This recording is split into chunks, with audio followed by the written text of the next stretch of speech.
Mesdames et messieurs, bonsoir. Merci de nous rejoindre en direct à l'échiquier international, en direct de Al24 News.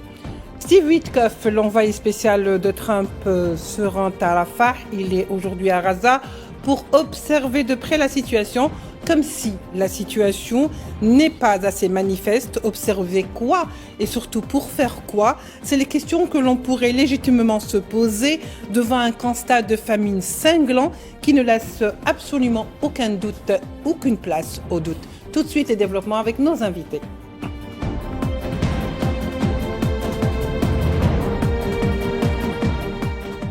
Pour en parler ce soir, nous recevons avec beaucoup de plaisir Madame Dominique Cochin, avocate au barreau de Lyon, je pense, si je ne me trompe. Paris. Et bien sûr, de Paris, pardon. Et bien sûr, Mohamed Troudi, analyste des questions internationales. Mes deux invités sont en direct avec nous depuis Paris. Maître Cochin, pour commencer avec vous d'abord. Alors, Steve Witkoff, l'envoyé spécial de Trump, s'est rendu aujourd'hui, ou était aujourd'hui. Il semble qu'il est toujours à Rafah, à Gaza. Il s'est donc enquéri de près de la situation de famine dans laquelle se trouve cette population. Il y a quand même des images assez choquantes lorsqu'on voit la visite de Witkoff. Je ne sais pas si on peut les voir ensemble avec vous. Des images qui montrent bien sûr Steve Witkoff accompagné d'une forte délégation, y compris des responsables de la région, de l'entité sioniste, qui regarde avec en face, avec en face, on va dire, des centaines de Palestiniens qui se rassemblent pour justement ce point, si vous voulez, de rassemblement où les Palestiniens devraient aller chercher de la nourriture, c'est-à-dire la fameuse fondation GHF. Cette image est très éloquente à partir du moment on a l'impression vraiment que ce sont deux mondes qui se regardent. Un Witkoff qui regarde si les Palestiniens ne sont pas tout à fait affamés ou s'ils sont suffisamment affamés pour qu'on puisse libérer de l'aide. Finalement, tout ça pour dire, est-ce que Witkoff et cette visite de Witkoff sera porteuse de changement? Alors écoutez, on peut l'espérer dans la mesure où l'administration Trump semble avoir compris que la situation risquait de les dépasser eux-mêmes. La porte-parole de M. Trump a dit que celui-ci, enfin je lui laisse la responsabilité de ses mots, était un humaniste avec un très grand cœur. Et que effectivement, il semblerait que contrairement à ce qu'ils admettent, que contrairement à ce que soutient Israël, les images de famine ne peuvent pas être des fake news. Il est bien évident que les Palestiniens, dans leur situation de désarroi, ne peuvent pas créer des montages photos, vidéos pour illustrer la famine à laquelle on assiste en direct, de manière en étant quasiment impuissant. Donc, on peut espérer effectivement que cette visite vise à évaluer certains besoins et à augmenter les approvisionnements. La réalité étant effectivement que seuls les États-Unis ont la capacité, le poids politique suffisant pour lever les verrous mis en place par Israël. Alors, il était quand même accompagné dans sa délégation, en tous les cas, pour ne pas dire qu'il était bien entouré et supervisé par des responsables de la région, par exemple, qui sont donc des Israéliens. On avait aussi ce soldat qui était juste en face, qui donnait le dos à Witkoff et qui était en face de cette population avec un fil barbelé. Finalement, Mohamed Troudi, j'aimerais quand même qu'on commente un petit peu ces images. Est-ce qu'il faut vraiment faire encore plus d'explications? Ne voit-on pas que ce sont des populations complètement affamées? Est-ce qu'il faut en plus les voir de près, regrouper tous derrière un fil barbelé qui attendent bien sûr de l'aide? Absolument, si vous permettez, moi je vais devoir peut-être nuancer un petit peu donc les mots de maître à Paris. Donc en fait, Donald Trump Maître disait pouvoir nourrir les Gazaouis. Franchement, c'est un leurre, c'est le moins qu'on puisse dire. C'est vraiment un langage tout à fait indigne d'une grande puissance qu'est les États-Unis.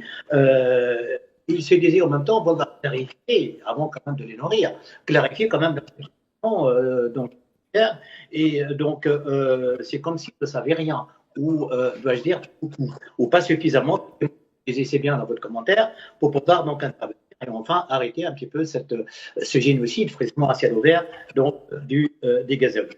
En fait, pour moi, la politique étrangère américaine n'a vraiment guère changé vis-à-vis donc, des Palestiniens.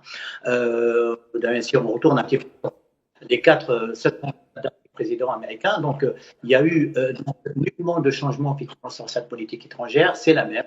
Rien ne change, au contraire, effectivement, la situation même, donc vis-à-vis donc des Palestiniens.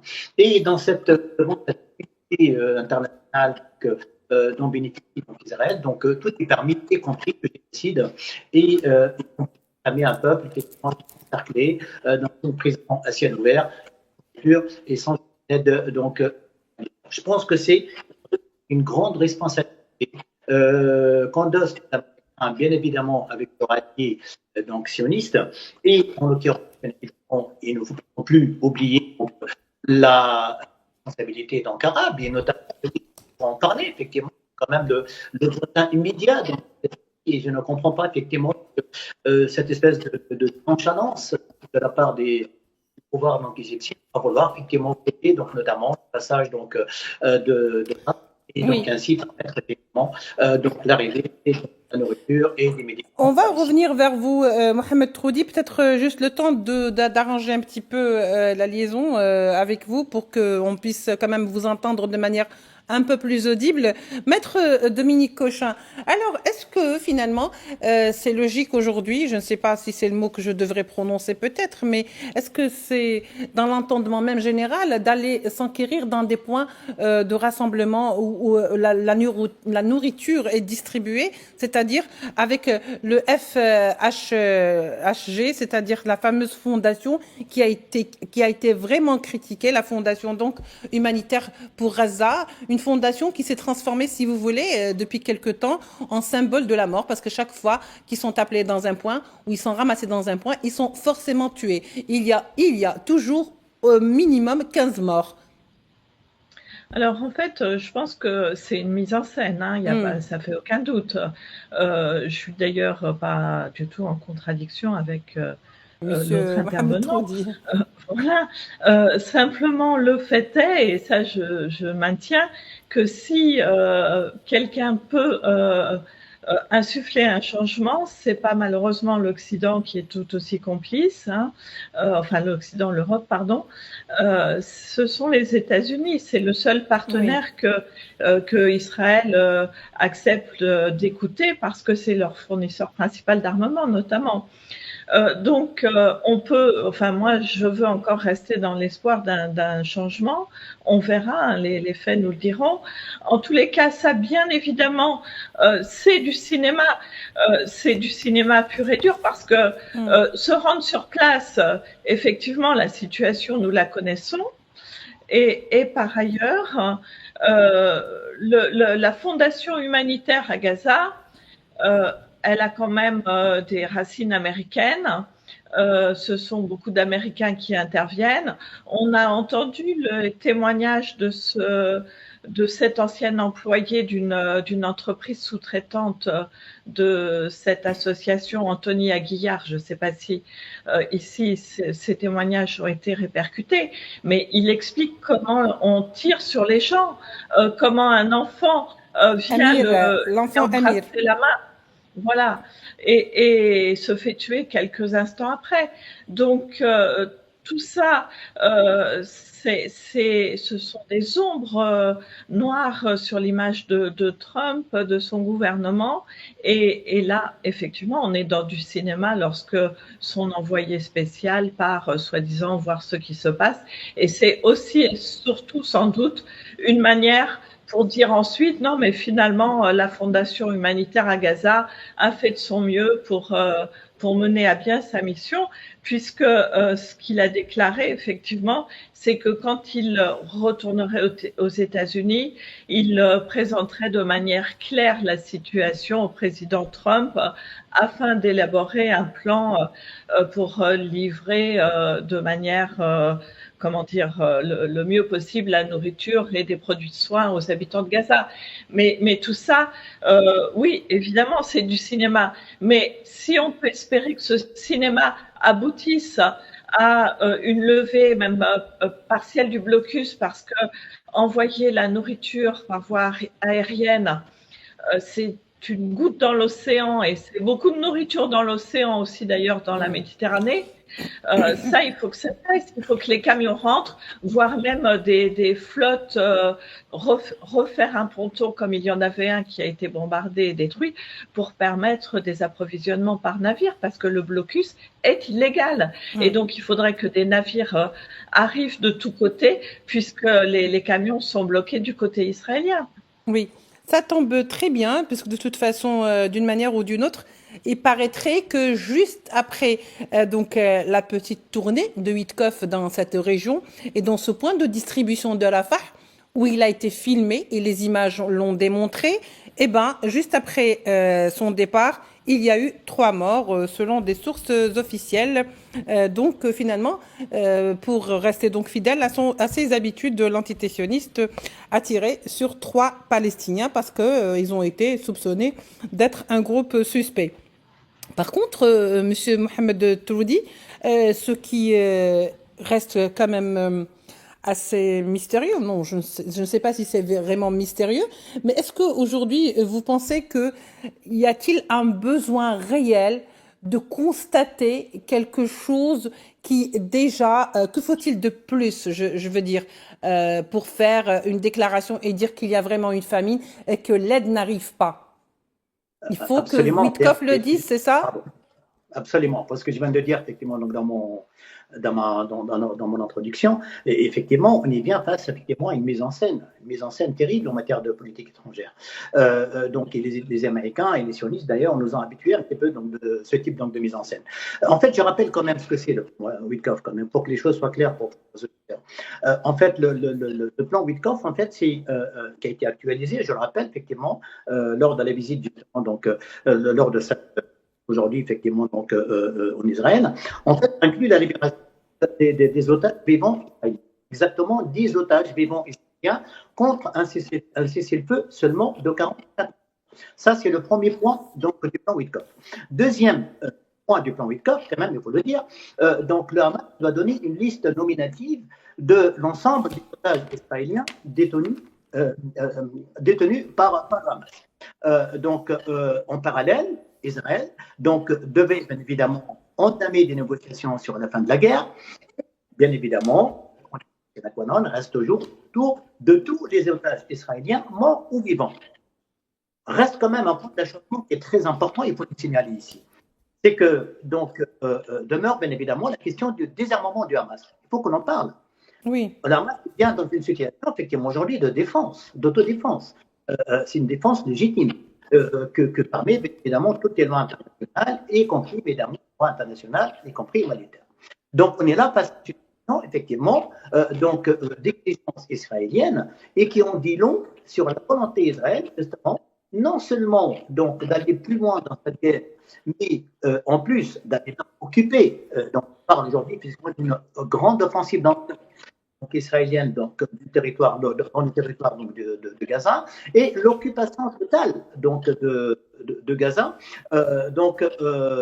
qui peut bien évidemment annoncer tout simplement beaucoup plus de morts, beaucoup plus de victimes, surtout parmi les civils et bien évidemment une guerre indéfinie jamais et qui pourra enclencher par le jeu d'intervention étrangère et de jeu d'alliance effectivement notamment avec l'Iran, la Russie, qui pourraient, bien évidemment, la Corée du Nord, qui ont menacé à plusieurs reprises justement d'intervenir.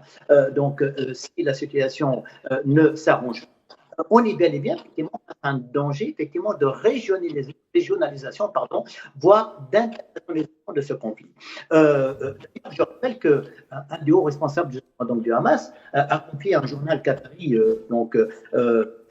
évidemment lors des négociations israélo Hamas à Doha, c'est le journal El Arabi El Jadid. Il a conformé la position à la fois du Hamas en volant bien évidemment un règlement global et que donne quelques petits points ici et là pour régler nourriture et quelques médicaments là, ne règle pas la question finalement donc centrale, qui est la question de l'occupation israélienne. Donc, pas simplement mais aussi, bien évidemment, donc, des autres donc, territoires occupés jusqu'à présent par donc, les sionistes. D'ailleurs, un des hauts responsables donc, Gazaoui l'a notamment donc, confirmé la personne de Mahmoud Mardawi, en fait, qui disait, donc je cite, en fait, que des négociations à Doha sont ouvertes à tous les sujets, c'est-à-dire on veut effectivement un règlement global du conflit.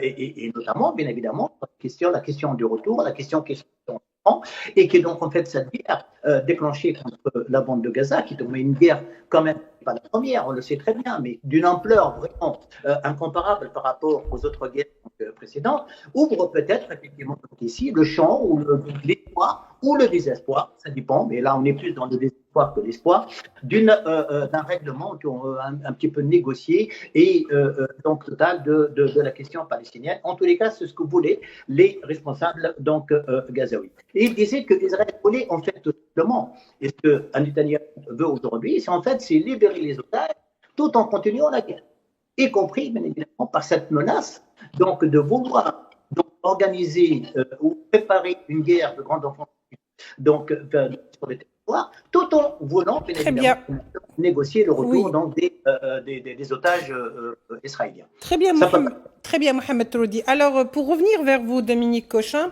parce qu'il faut quand même dire que la visite de Steve Witkoff a un objectif, en plus d'observer de près, et je pense qu'il a très très bien observé de près ce qu'il avait besoin d'observer.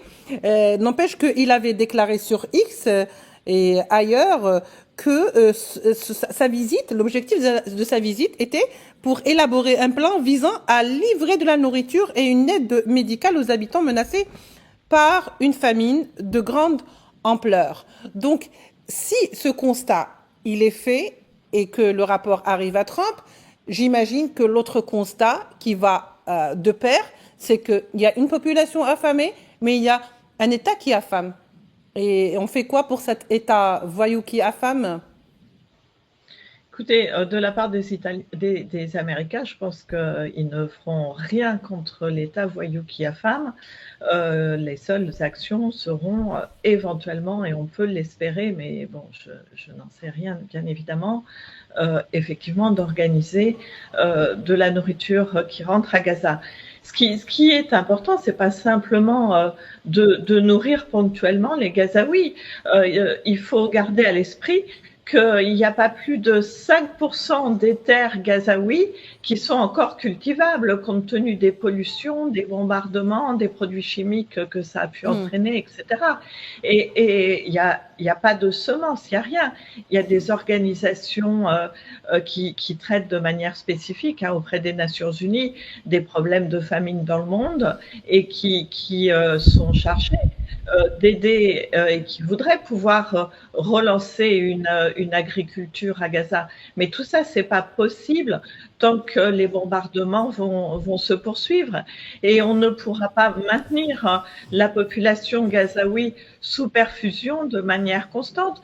On peut même s'attendre, parce que tout de même, on avait ce plan de Trump de Riviera, que leur plan soit de dire ah ben c'est pas possible, il faut les déplacer.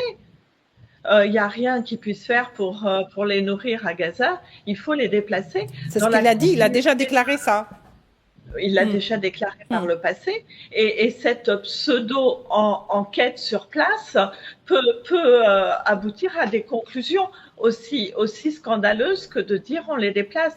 Et c'est l'une des raisons pour laquelle je suis pas tout à fait d'accord avec ce qui a été dit, à savoir que la priorité c'est la fin de l'occupation, etc. La priorité aujourd'hui, c'est comment peut-on maintenir une population? Il n'y a pas d'État sans population. Et si on est face à un génocide, c'est bien l'idée de faire disparaître une population, parce qu'après les territoires sont vides et on en fait ce que l'on veut. C'était le projet sioniste premier une terre sans peuple pour un peuple sans terre. Et il faut surtout pas qu'on soit confronté à cette terre sans peuple. Et il faut effectivement que tout soit fait pour que l'issue de cette démarche ne soit pas de dire il n'y a pas moyen de les nourrir autrement qu'en les déplaçant. Très bien, c'est-à-dire que finalement le premier plan qui était à l'initial et à la véritable raison de ce génocide sur Gaza est quand même en train de couler et de bien fonctionner jusqu'à présent, parce qu'on est en train d'affamer une population pour ensuite essayer de l'évacuer de force vers des pays voisins. Mohamed Troudi, juste quelques minutes pour conclure aujourd'hui. Alors finalement, qu'est-ce que apportera comme changement cette visite de Steve Witkoff dans la région de Rafah? Pour être franc avec vous, madame, absolument rien. Absolument rien, d'autant plus vrai d'ailleurs que donc s'il y avait réellement une situation, ou en tous les cas une manœuvre à faire, ou alors donc quelque chose à faire pour tenter de désamorcer justement donc cette crise, on l'aurait fait bien avant et donc ne pas avoir attendu effectivement que de milliers de morts effectivement donc soient allongés effectivement donc, à la lumière de tout le monde, pour qu'en fin de compte on puisse envoyer non pas quelqu'un mais quelqu'un simplement pour évaluer le nombre de morts et des dégâts commis effectivement par l'entité sioniste.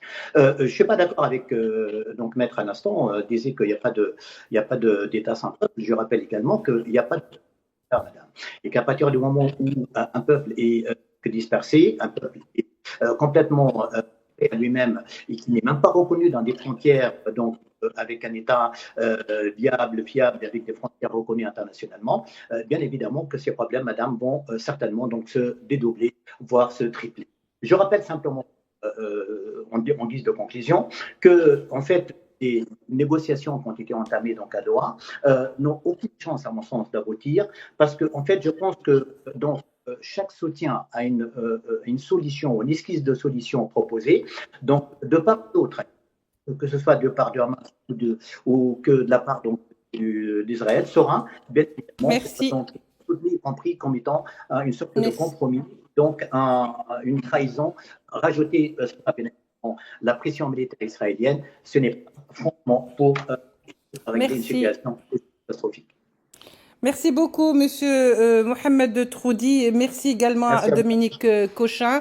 Je voulais juste, avant de conclure cette émission aujourd'hui, qui me tient vraiment à cœur aujourd'hui, de rendre un hommage frappant, une pensée très sincère à notre frère et notre confrère même, Ziad Meddour, qui est professeur de français à l'université de Raza, qui était et qui est toujours à Raza, qui est coincé. C'est un homme digne, courageux, mais surtout fort, et qui a toujours su être discret et être surtout humble. Hier, il a lancé pour la première fois depuis qu'il y a la guerre et le génocide sur Raza, il a lancé, si vous voulez, une lettre ou un appel de secours en disant que nous mourrons de faim. Je ne mange pas depuis plusieurs jours, mes enfants ne mangent pas et mes voisins ne mangent pas, et que la vie est très chère et qu'il y a des prédateurs justement à Raza. Toutes nos pensées vont vers vous, Ziad, tenez bon, tout comme les Razaouis aujourd'hui à Raza. Merci de nous avoir suivis sur l'échiquier international. L'échiquier international, vous retrouverez demain avec Karim Bouaziz. Au revoir.